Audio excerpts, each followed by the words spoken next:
War Abanindranath, and she is one of the leading art historians of our time, and she's very busy, but she's always generous enough. I force her to come here and do not only talks but various other kinds of odd jobs for us, and she has always graciously agreed. So it's a privilege and honor to have Professor Tapati Guha-Thakurta to speak today on colonial and post-colonial Calcutta statuary. And the Victoria Memorial Hall is an ideal place to act as a peg for this talk, but I know that Tapati Di, as I call her, will veer beyond the Victoria Memorial Hall and will speak on statues in general. So, I mean, of course, Professor Tapati, to this audience, she needs no introduction. As I said, she is one of the leading historians of our time. But for those who might not know, I just, as a mere formality, I will just read a few lines about her, about her work. As you know, Professor Tapati Guha-Thakurta is Professor of History in the Center for Studies in Social Sciences, Calcutta, an institution where he was director from 2012 to 2017. And she's also in charge of the Jadunath Bhavan Museum and Resource Center, which is a unit of the Center for Studies in Social Sciences, which is near Deshopriya Park. And many of you may have seen that center as well. Professor Guha-Thakurta's three main books are: one, The Making of a New Indian Art, Artists, Aesthetics and Nationalism in Bengal, which was published by the Cambridge University Press in 1992.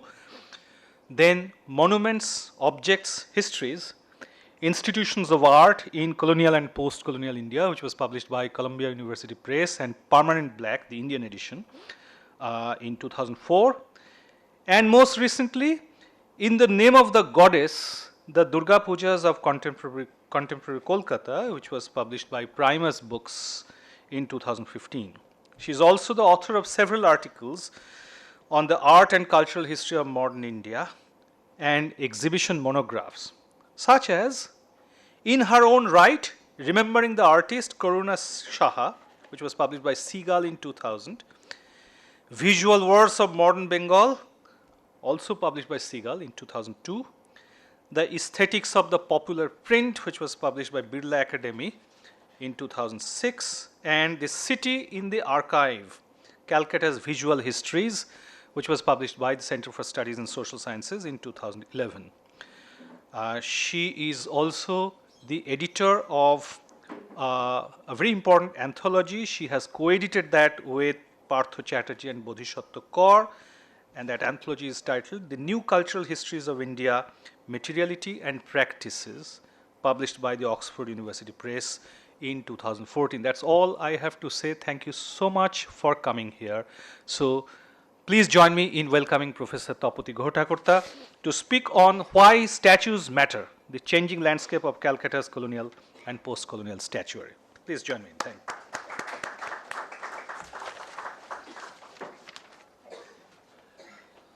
Before the speaker takes the lectern, may I request you to kindly switch off your mobile phones or keep them on silent mode, because in the rush to get here and beat the rain, you might have just forgotten to put your phones on silent mode.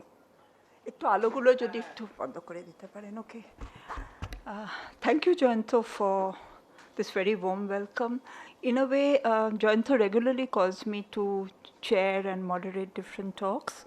So then I actually thought that I said, why don't you ask me to also give a talk?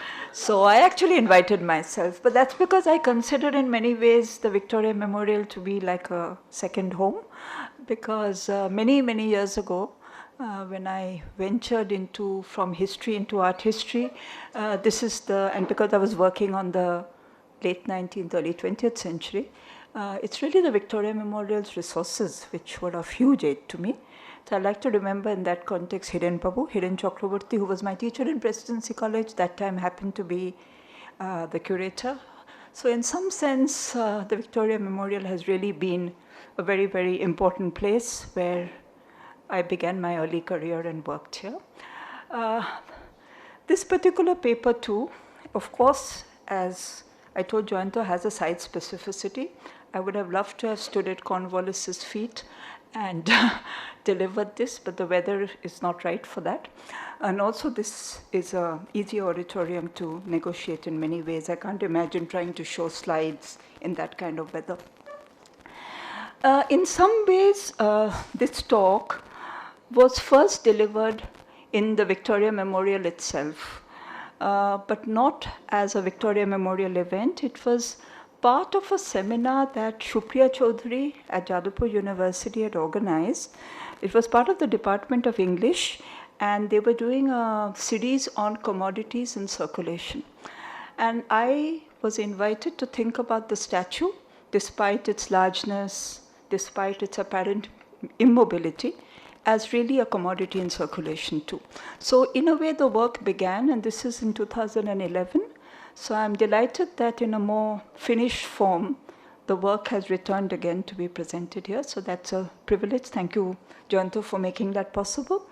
I'd like to dedicate today's talk to the memory of an extraordinary scholar whom I think very few people in this audience may remember. His name is Komal Sarkar.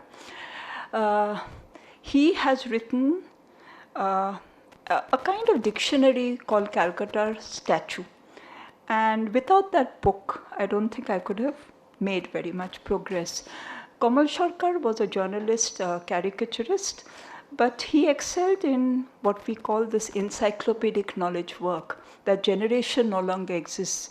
So I remember when I wrote my first book, and I used to meet Komal Sarkar in the National Library, much, much older gentleman, but he was extremely kind to me. And when I showed him my first book, he gave me a 2-page list pointing out errors in the book. And there were minor errors, like somebody was Associate Royal Academy and not Royal Academy, somebody was this. But it was that kind of very, very fine detailed knowledge he had. So he has an excellent anthology called Bharater Bhaskara Chitrashilpi, which is a great use to everybody who uses it. And Calcutta Statue was written in the 1990s. I didn't know about it till I began this work. By that time, Komal Sarkar was no more there. So I just thought that it would be an important thing to bring up his name in this context. Okay, why statues matter?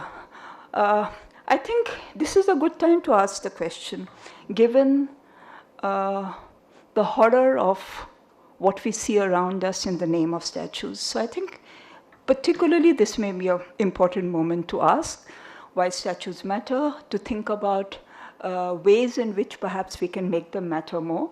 But also, I'm playing with the term matter to think about also the matter that goes into the making of statues. I'm going to think a bit about the materiality of form too. Okay. It is a long paper, but I hope there'll be enough there to keep your interest going. Okay, now, as I said, I'm more broadly interested in the way each city, large or small, European or Indian, can be identified by a certain distinctive landscape, history, and politics of statuary. So you could say that's part of a larger concern, and if time is on my side and research time is available again, I would like to do a more comparative work across cities. Anyway, but this talk is focused on Kolkata, Calcutta, and I'm using Calcutta because all the work I'm showing belongs to a time almost entirely when the city is still called Calcutta. Okay, so my specific concern here is with the shifting caste and sites of Calcutta's colonial and post-colonial statues over the 19th and 20th century, and some of the work brings us into the present. My concerns in the study, though, is less about who, and they're mainly men, of course, who among the galaxy of great men got to become statues, nor about where and by whose demands these come to be erected, as has been the main thrust of much of the recent work in India on the past and present politics of statue making and statue breaking. Statues and busts, as these studies show, have been at the crux of the turbulent identity politics of caste, language, and ethnicities of post-independence India. They are seen to play a critical, persistent role not only in the official rituals of commemoration and veneration, but equally in the claims of our public spaces and assertion of rights of various marginalized or contending communities, especially in the contemporary representational politics of Dalits across Indian cities, which is why also we routinely know that Ambedkar statues are what are the most vulnerable objects, often the one most open to vandalization. In recent times, a spate of assaults on statues across India, from the toppling and vandalization of Lenin's statue at Tripura in the immediate aftermath of the BJP's victory, suddenly brought Lenin back into focus after years, and to the almost reactive attack on Shyama Prasad Mukherjee's bust in Kolkata, to sudden threats to Periyar and Gandhi statues in Chennai that brought them under police protection, all of these have brought the object of the statue back to the center stage of contemporary politics. And of course, there's the gigantic Shivaji, which is about to come up, we know, in the middle of the Arabian Sea. Now, this line of scholarship of the politics and political lives of statuary, if we may call it that, takes as granted that the object of contention, the statue, functions as a symbol and stand-in for the person itself, which is why statues are both commemorated and vandalized, assuming that one is assuming that the statue is the person itself. In this lecture, I hope to look more closely at the form and materiality of these objects and at the work of representation and embodiment that they perform. How may we think through the notions of death and animation through this genre of imagery? And how do we recover the many stories of travels, transfers, and relocations that lie behind these apparently immovable figures? Okay, there's a long quotation up there, a wonderful quotation by Robert Musil. There's nothing in this world as invisible as a monument. They're no doubt erected to be seen, indeed to attract attention. But at the same time, they're impregnated with something that repels attention, causing the glance to roll right off like water droplets of an oilcloth without even pausing for a moment. Monuments ought really to try a little harder, as we must all do nowadays. Why doesn't our bronze hero at least resort to gimmick, long since outdated elsewhere, of tapping with his finger on a pane of glass? Why don't the figures in a marble group turn, as those better-made figures in show windows do? Or at least blink their eyes open and shut. Unfortunately, our sculptures won't have any of this. They do not, it seems, comprehend our age of noise and movement. I thought that's a lovely line, that they really don't comprehend our age of noise and movement. This often cited quotation by Robert Musil leads us to think about how, despite their largeness and privileged locations, urban public statuary are usually the least visible and most ignored objects of public spectatorship. Consigned to a liminal status of being neither art nor icon, or fully belonging to neither high nor popular visual culture. And this is something we could discuss. Compared to the seductive charge of other popular iconographies in the contemporary image-saturated landscapes of our cities, this corpus of civic statues stands curiously emptied of animation and effect, springing to public attention only through the brief moments of their consecration, so when a statue gets erected, or through the passing spectacular acts of vandalization, as happened, for instance, with the Lenin statue. In her recent work on the competing politics of monumental, religious, and Dalit statues in contemporary North India, looking particularly at Mayawati's Lucknow, Kajri Jain, again an important scholar of popular visual culture, moves away from the trajectory of Robert Musil's pronouncements on the fate of monumental statuary in city spaces to argue that the kinds of giant sculpted figures that she is studying are indeed, I'm quoting, trying harder to keep up with their times of the city, to fight oblivion and hegemonize the visual and sensory landscape of the sites of their inhabitation. My study of the sculptural iconography of colonial and post-colonial Calcutta will pull in a different direction and pose a different set of questions. In what ways can we conceive of the personhood of these sculpted figures? So that's one of the questions I'd like to raise. I'm not sure I have a clear answer. Why does their commemorative purpose routinely exceed their representational or mimetic functions? So they do represent people.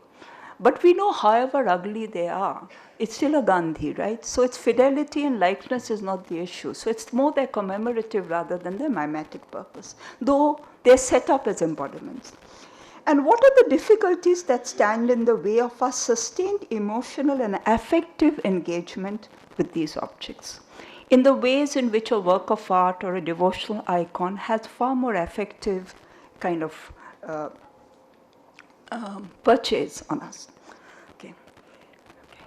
Now, what I'm going to do in this first section, which I call Between Commemoration and Oblivion, is to literally take you on a whirlwind tour of some of the city's statues. The more they surround us in our cityscape, the less we tend to see them.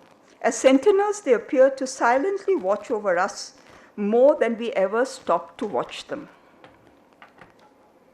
We pass them by in every stumble and turn in our travels through a city. Often barely recognizable figures perched high on their pedestals on prominent avenues, crossing and roundabouts. Did anybody even know that Bankim Chandra exists on Outram Ghat? I doubt that people did, because our eyes seldom even moved to that level.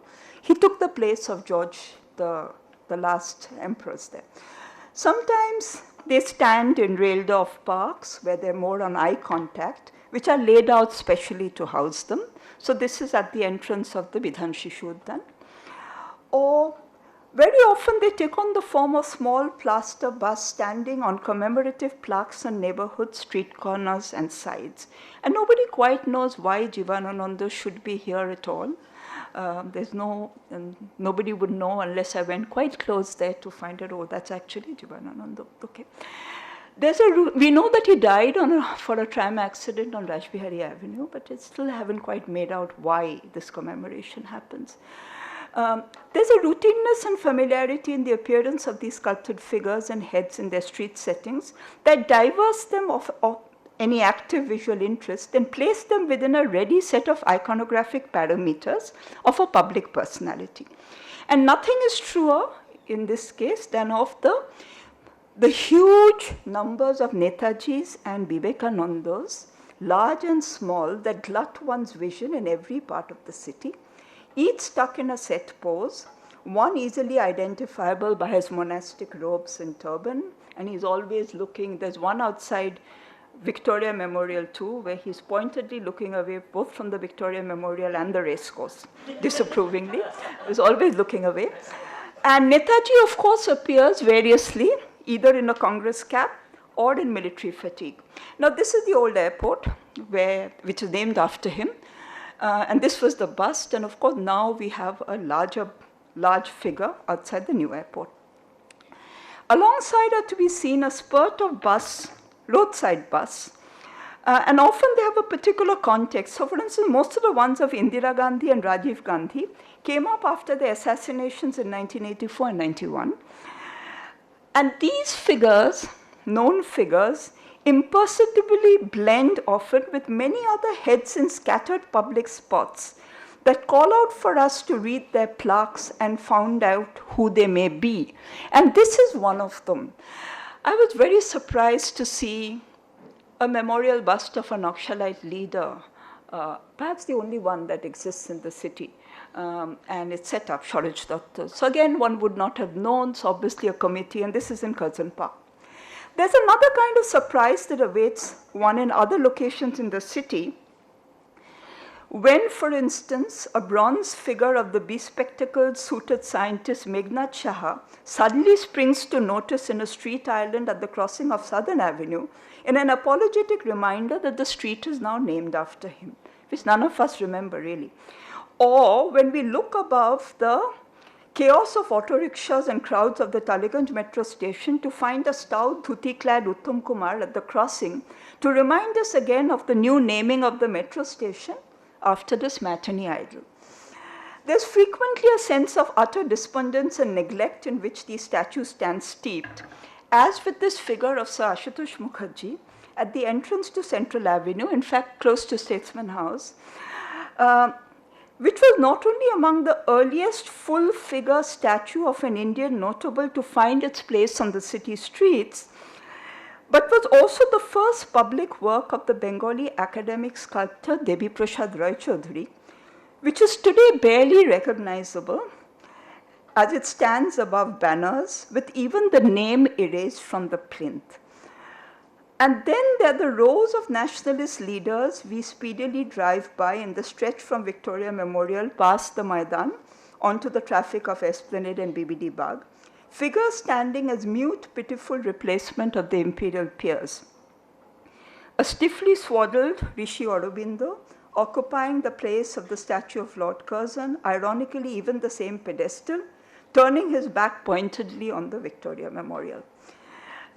A Bagha Jotin, awkwardly straddled on a horse, I doubt that he ever rode one, at the crossing of Queensway and Casuarina Avenue to somehow keep pace with the many imposing equestrian figures of British kings, Governor General and Viceroys. Or a marching flag-carrying Matongini Hajra before she fell to the police's bullets in 1942, said to be Calcutta's first monumental female nationalist statue, rivaling in bulk the many Queen Victorias that had come up at the turn of the 20th century. Bulk in the sense, if you think of the drapery and the bulk, and I'll come to that later. Calcuttans have responded to these post-colonial street sentinels, often with more mockery than reverence, with a repeated refrain about the failure of our nationalist statuary to ever match up to the pomp and finesse of their colonial counterparts. Yet, the paradox is that this representational genre nonetheless keeps reproducing itself across official and non-official sites as the continuing chosen form of memorialization of public persons. Public disinterest has far from halted or even substantially altered the thriving career of this genre of civic statuary. How may we trace its continuing efficacy and unending life as a repeating template of public monuments and memorials across cities?